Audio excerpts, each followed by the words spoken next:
Bonjour à tous et bienvenue à ce webinaire organisé dans le cadre du Salon Go de la création reprise d'entreprise. Je me présente rapidement, Doriane Stark, je suis responsable du pôle entrepreneuriat à la Chambre de commerce et d'industrie de la Moselle. Alors nous allons aborder avec vous un sujet tout à fait essentiel dans la vie d'un entrepreneur, à savoir comment développer son réseau. En effet, la constitution et le développement de votre réseau professionnel est un levier très important pour capter de nouvelles opportunités d'affaires. Nous allons découvrir tout cela ensemble grâce à notre intervenante du jour, Marie Di Franco, que je vais laisser se présenter. Et je précise également que nous vous invitons à poser vos questions via le chat qui est à votre disposition et nous traiterons vos questions à la fin de la présentation.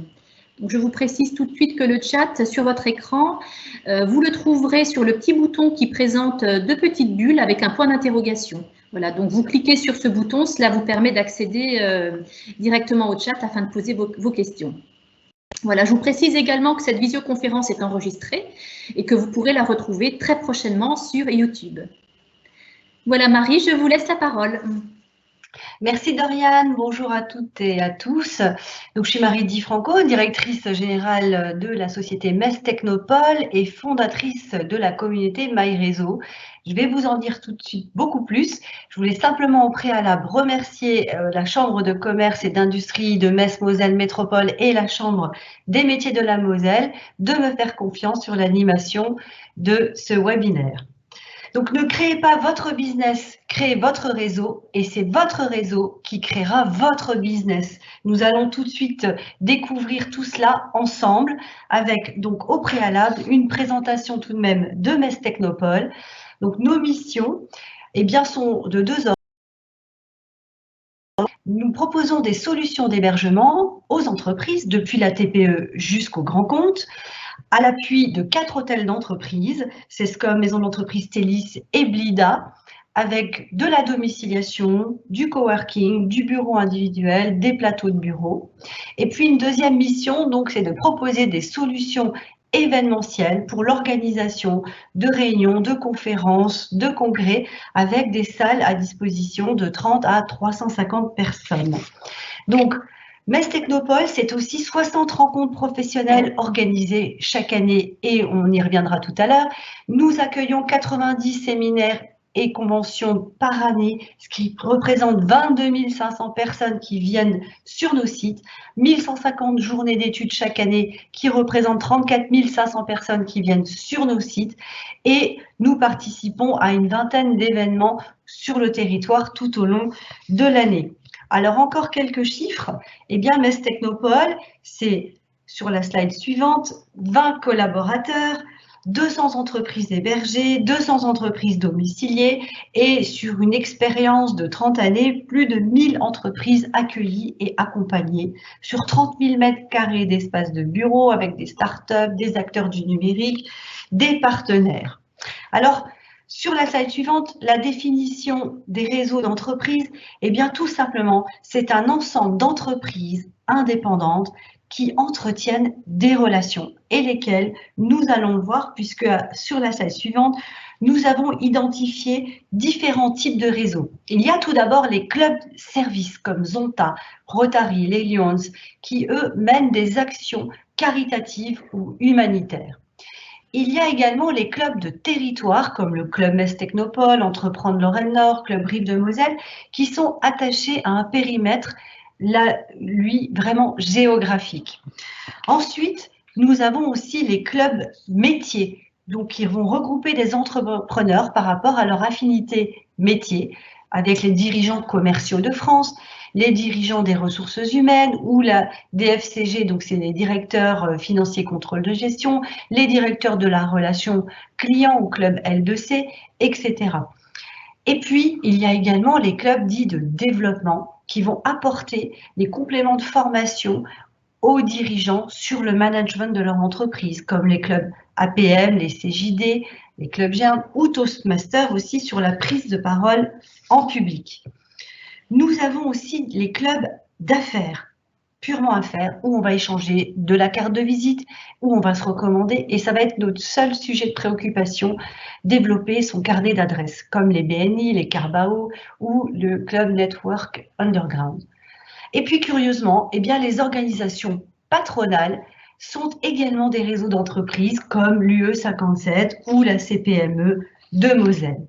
Enfin, un autre type de réseau également que nous avons identifié, ce sont les clubs dits d'influence qui vont regrouper des personnalités du monde institutionnel, du monde économique, du monde de l'enseignement, de la santé, etc., comme Moselle Économie, comme les cercles Schumann ou Charlemagne, les francs-maçons également, qui vont être des clubs de réflexion.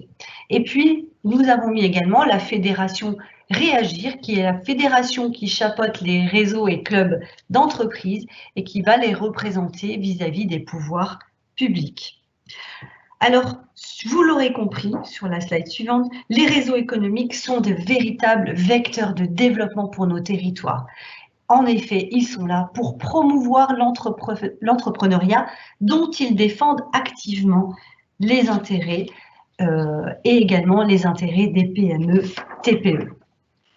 Donc, nous verrons les 6 bonnes raisons de réseauter, mais avant cela, je voulais, sur les slides suivantes, accorder un instant pour reconnaître un mérite particulier aux représentants des réseaux, puisque ce sont à la base des bénévoles et qui vont donner de leur temps, de leur énergie pour faire en sorte de contribuer, de participer à transformer nos organisations puisque nous sommes dans un monde en pleine mutation.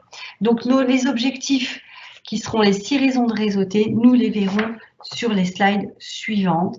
Mais avant cela, je voulais partager avec vous la genèse de MyRéseau. Comment est née cette communauté MyRéseau? Eh bien, en 2008, nous avons tous vécu cette période économique difficile de cette crise des subprimes.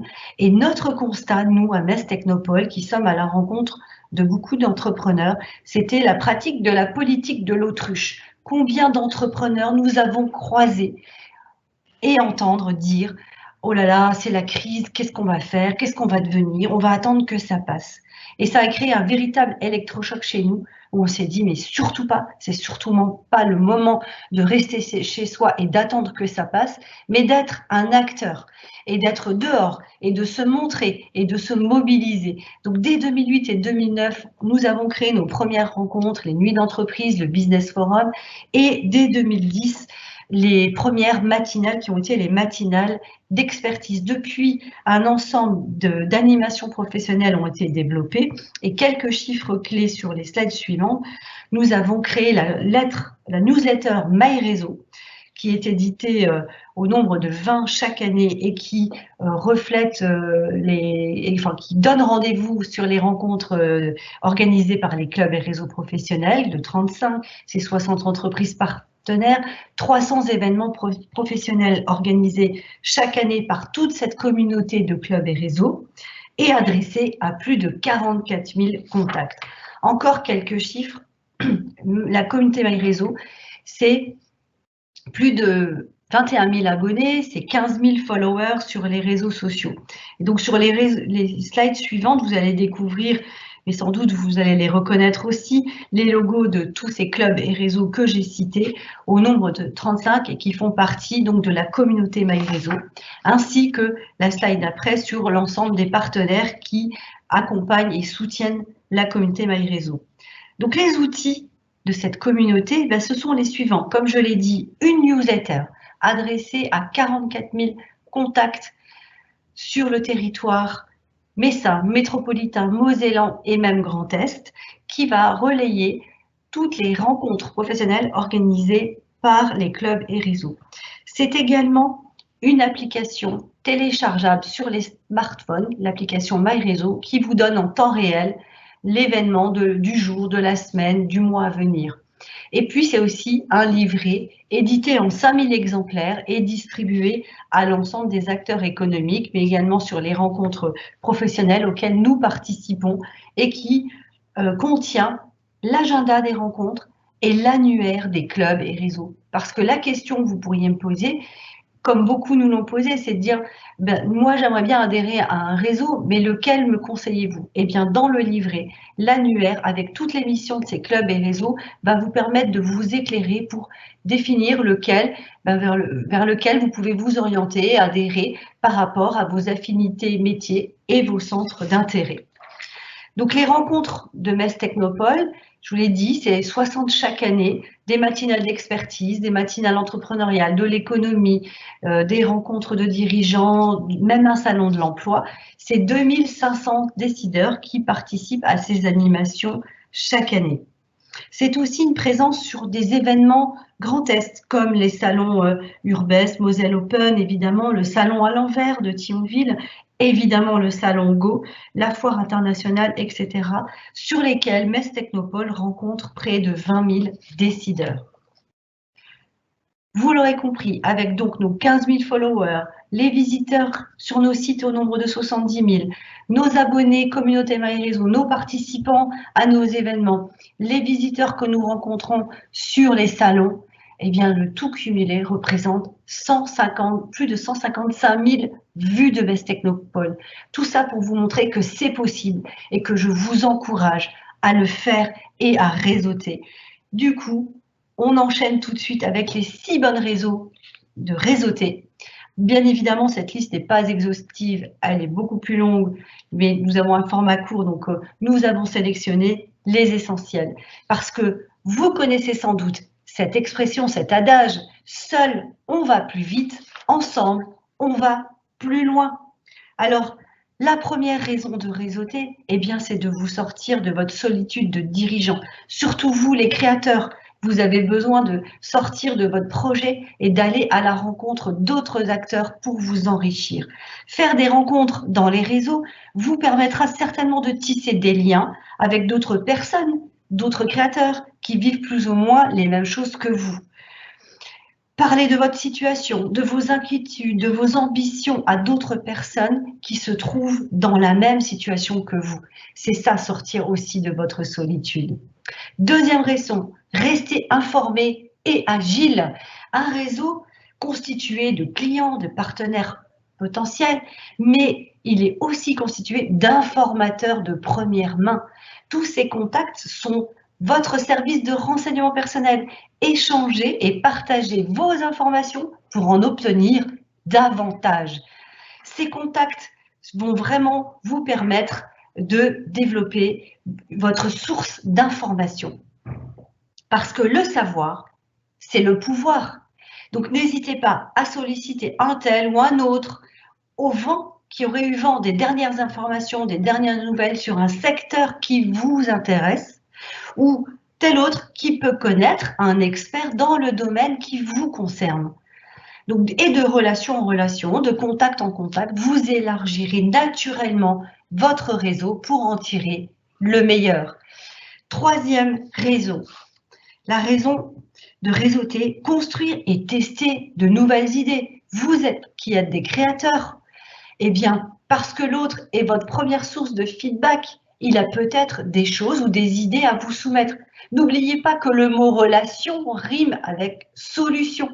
Donc, rencontrer d'autres professionnels vous permet de challenger votre projet, vos idées, de vous ouvrir à d'autres idées aussi et d'obtenir des points de vue différents. C'est vraiment vous challenger vous-même. Discuter avec un réseau, c'est important pour affûter vos propres idées, votre projet et en faire émerger de nouvelles idées et de nouveaux projets. Si vous êtes en panne d'inspiration ou bloqué sur un projet, demandez autour de vous et c'est un retour constructif que vous obtiendrez. Quatrième raison, c'est s'ouvrir à des collaborations et des partenariats. Évidemment, vous êtes créateur, vous avez besoin de partenaires pour engager et démarrer votre projet. Eh bien, établir un partenariat est indispensable pour avoir accès à certaines missions, projets, partenaires, opportunités. Votre réseau peut vous fournir tout cela, vous fournir cette expérience, ces informations, cette spécialité qui peut vous manquer. La rencontre en réseau, c'est donc vous donner la chance de vous voir proposer ces opportunités de collaboration et de partenariat. À l'inverse, vous pourrez vous aussi vous adresser à ces professionnels en cas de besoin. Il est toujours beaucoup plus agréable de se tourner vers des personnes que l'on a rencontrées et avec qui on a bien accroché. 5e raison de réseauter, se faire recommander. Évidemment, il faut en user et en abuser, puisque vos proches sont les mieux placés pour vous recommander et recommander vos services auprès de leurs contacts. Le réseau va vous donner de la valeur et vous permettre d'accéder à une foule d'opportunités qu'aujourd'hui vous ne soupçonnez peut-être pas. Des missions, des clients, des projets, des affaires, du business. Si vous faites bonne impression lors d'événements de réseautage, eh bien, il y a de grandes chances que les autres participants vous recommandent à leur tour ou pensent à vous si l'un de leurs clients, de leurs contacts, a besoin d'un expert dont c'est votre domaine. Et ça, c'est un super potentiel pour trouver de nouveaux partenaires. 6e raison, alors là, vous, créateurs, c'est s'entraîner à expliquer son projet.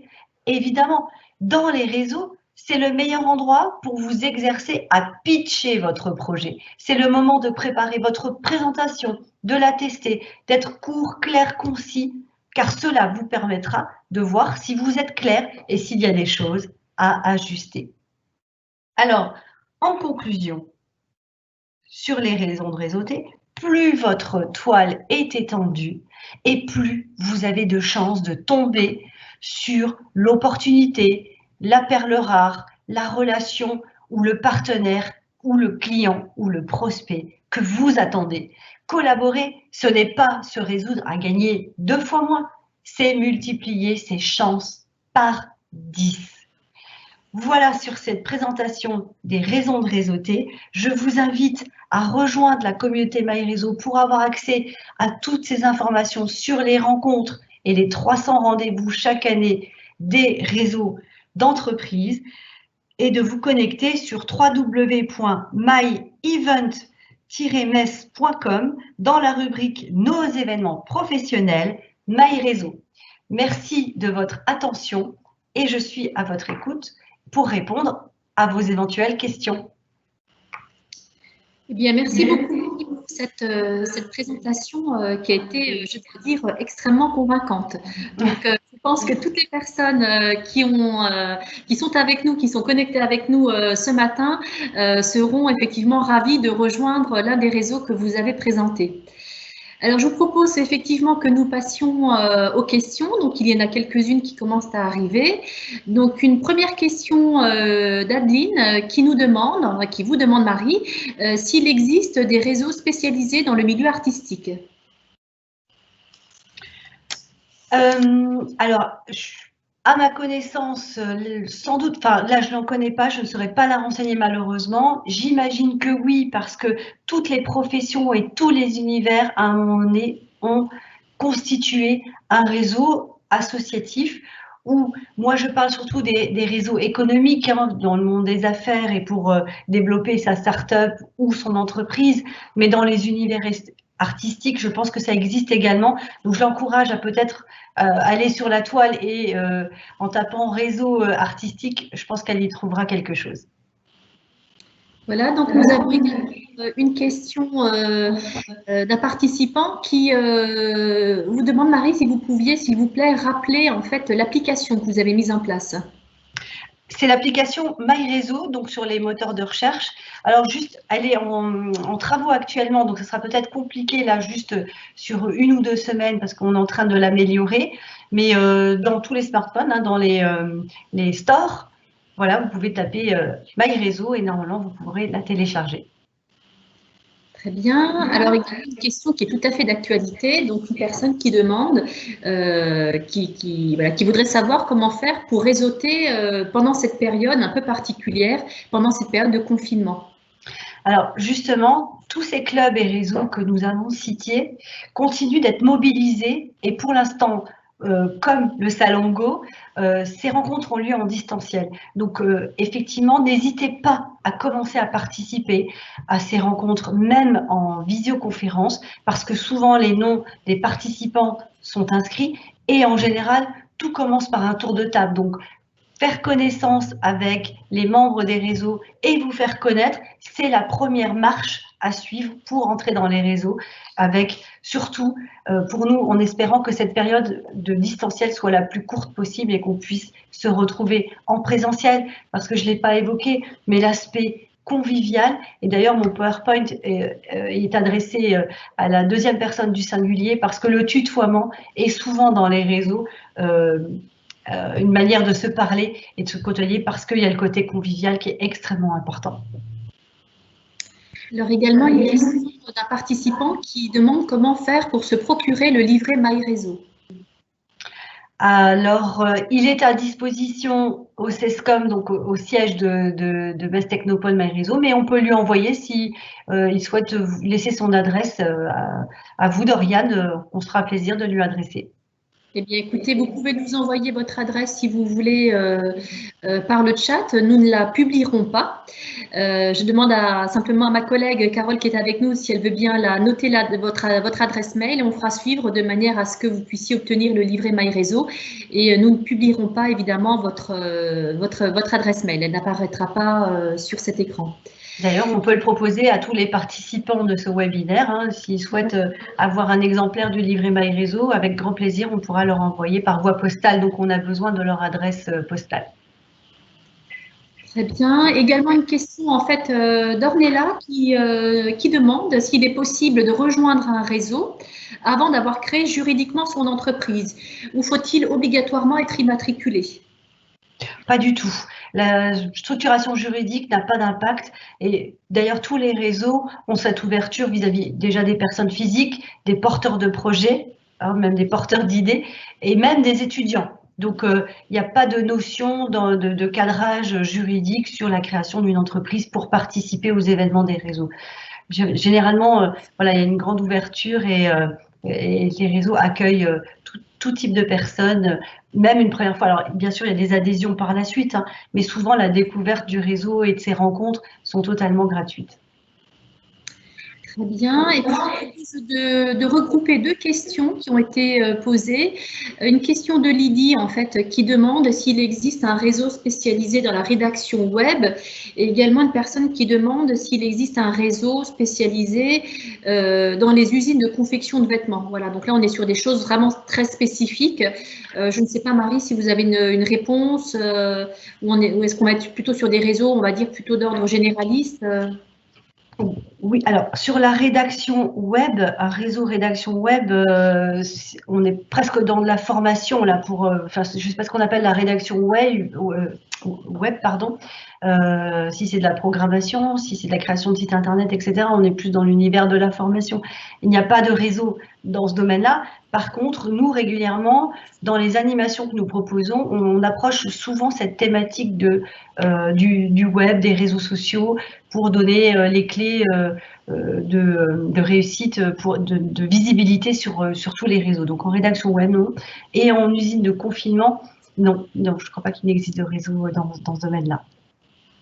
D'accord. Eh bien, je vous propose d'aborder une dernière question, une question de Kelly qui s'interroge et qui souhaiterait savoir s'il est utile, intéressant de rejoindre un réseau, même si on envisage de changer de région. Est-ce qu'il vaut mieux s'intéresser aux réseaux qui seront disponibles et en place dans la région dans laquelle on envisage de s'implanter? La proximité est un facteur essentiel de réussite. Donc, si on est amené à changer de région, je pense que le temps où on est sur une région, c'est développer les premiers contacts pour tester les réseaux et peut-être identifier le réseau qui nous correspond le mieux pour qu'au moment de changement de région, on puisse gagner du temps et s'orienter vers les réseaux avec lesquels on a le plus de centres d'intérêt. Très bien, écoutez, je vois qu'il y a encore deux petites questions qui sont arrivées. Je vous propose qu'on réponde encore à ces deux dernières questions. Une question effectivement qui peut intéresser tout le monde. Est-ce qu'il est coûteux de faire partie d'un réseau? Pas forcément, mais ça représente un budget. Ça dépend des réseaux. Il y a des réseaux où l'adhésion démarre à 50 € et puis d'autres où elle peut atteindre jusqu'à 1 000 €. Donc, je pense que c'est aussi un facteur de sélection du réseau de prédilection dans lequel on va entrer. Et comme je vous le disais, la plupart des réseaux offrent des moments de découverte gratuitement, de manière à tester si notre sensibilité est compatible avec le réseau et si notre business va s'attacher à ce réseau. Pour ce qui concerne la communauté MyRéseau et nos animations annuelles, elles sont quasiment toutes gratuites. Donc n'hésitez pas à nous rejoindre et à participer à nos événements. De là, vous pourrez rencontrer d'autres clubs et réseaux et engager avec eux une discussion ou un intérêt si vous désirez adhérer aux autres réseaux. Mais ça représente effectivement un budget. Et puis donc une dernière question de Serge qui s'interroge et qui notamment souhaiterait savoir si le fait de travailler en réseau n'est pas trop chronophage lorsqu'on est chef d'entreprise. Et je pense notamment à un chef d'entreprise qui vient de s'installer et qui démarre et qui donc a besoin aussi de temps à consacrer à son activité. Est-ce qu'il y a des petites astuces, des petits conseils pour participer au réseau tout en maintenant une présence indispensable dans son entreprise, surtout au démarrage? C'est une très bonne question parce qu'effectivement, l'impact sur notre timing est important et c'est pour ça que la sélection des réseaux et des événements va être importante. Et grâce à la newsletter que nous adressons sur l'ensemble des rencontres des réseaux, eh bien, ça va permettre de sélectionner en fonction de son agenda et de sa disponibilité parce que les formats vont être en matinée, vont être des formats de midi ou des formats de soirée. Donc, selon les sujets, les lieux, les créneaux horaires, il y aura toujours de quoi répondre à l'attente ou aux besoins d'un dirigeant de manière effectivement à ne pas être trop chronophage sur l'activité de développement de son entreprise. Très bien, écoutez, je vous remercie Serge, nous avons pris bonne note également de votre demande, vous êtes également donc partant pour recevoir le livret MyRéseau, donc notez vos coordonnées s'il vous plaît, donc comme pour la personne précédente, hein, on ne les publie pas, mais ça nous permettra effectivement de vous mettre en relation avec Marie Di Franco. Voilà, donc nous arrivons au terme de ce webinaire. Alors, je tiens à remercier Marie Di Franco pour sa disponibilité et pour cette présentation qui était, comme je l'ai dit tout à l'heure, extrêmement convaincante. Je pense que l'ensemble des auditeurs sont convaincus de la nécessité d'adhérer à un réseau professionnel pour démarrer son entreprise et poursuivre son activité dans de bonnes conditions. Nous vous remercions également pour votre participation active. Les échanges ont été nombreux. Donc, effectivement, ça démontre un vrai intérêt pour le travail en réseau. C'est une très bonne chose. Je précise également que vous pourrez retrouver cette visioconférence d'ici la fin de la journée sur YouTube. Donc, n'hésitez pas non plus à vous y rendre pour renoter peut-être des informations. Et je précise également que le Salon Go n'est toujours pas fini et que vous pouvez encore assister cet après-midi et demain toute la journée à de nombreuses conférences. Le programme est toujours disponible sur salon-go.fr. N'hésitez pas à retrouver sur ce programme de différentes visioconférences qui pourraient vous intéresser. Et donc, il nous reste à vous souhaiter une excellente continuité dans votre projet et puis de vous retrouver avec plaisir dans différents réseaux. Merci à tous. Merci à tous. À très bientôt.